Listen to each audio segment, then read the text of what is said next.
BNI સંબંધોની સાચી મૂડી. મિત્રો, જિંદગીમાં એવી ઘણી પળો આવે છે જ્યારે પૈસા નહીં પણ સાચા સંબંધો કામ લાગે છે. પરિવારમાં કોઈ માંદું પડે, ડર લાગે, મૂંઝવણ લાગે, સાચો રસ્તો ના સૂઝે, ત્યારે એક જ ફોન કોલ ઉપર શ્રેષ્ઠ ડૉક્ટરની સહાય મળે અને રસ્તો નીકળી જાય. એનો અનુભવ જ કંઈક અલગ હોય છે. આપણા બીએનઆઈ ચેપ્ટરમાં આવા અનેક ડૉક્ટરો છે જેણે ચેપ્ટરની અંદર અને ચેપ્ટરની બહાર અસંખ્ય પરિવારોની મદદ કરી છે.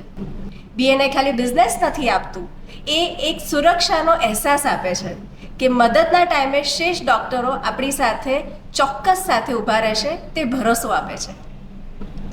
પહેલી ઘટના, દાદાનું ઓપરેશન અને ડૉક્ટર પાર્થનું માર્ગદર્શન. મારા દાદાને અકસ્માત થયો હતો. તે વખતે તેમની પરિસ્થિતિ ગંભીર હતી અને તેમને શરીરમાં મલ્ટિપલ જગ્યાએ ફ્રેક્ચર્સ હતા.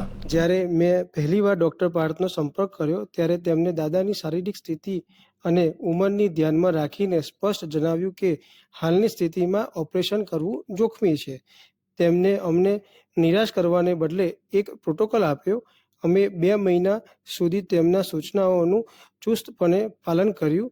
તેમને ડૉક્ટર પાર્થ ખૂબ જ કુશળતાથી ઓપરેશન પાર પાડ્યું. માત્ર દાદાનો જ કિસ્સો નહીં, અહીંયા એક વખત બીજો બી એક કિસ્સો છે. જ્યારે હું એક વખત ટ્રાવેલિંગમાં હતો ત્યારે મને ઘરેથી સમાચાર મળ્યા કે મારી માતાનું બીપી એકદમથી જ લો થઈ ગયો હતો અને બેભાન થઈ ગયા હતા. મેં તાત્કાલિક ડૉક્ટર વરુણને જાણ કરી. તેઓ તેમના પર્સનલ કામમાં વ્યસ્ત હતા, છતાં પણ જેવી ખબર પડી કે મારી માતાની તબિયત ગંભીર છે, તે તેમના બધા જ પ્લાન કેન્સલ કરીને તાત્કાલિક ગાડી લઈને મારા ઘરે પહોંચ્યા. ત્યારે મારા મમ્મીને ઇમરજન્સીમાં તપાસ કરી, તેમને સ્ટેબલ કર્યા.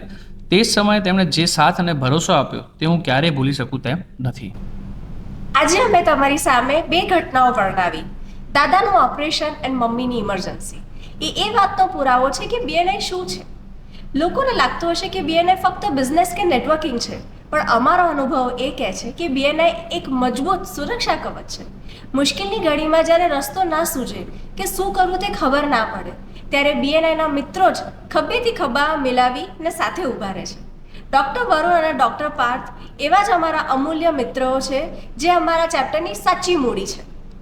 બીએનઆઈ ખાલી તમારા ખિસ્સામાં પૈસા નથી વધારતું, પણ તમારા જિંદગીમાં એવા અમૂલ્ય સંબંધો વધારે છે જે કદાચ કિંમત ચૂકવવાથી પણ ના મળે. આવા સંબંધો જ સફળતાની સાચી મૂડી છે.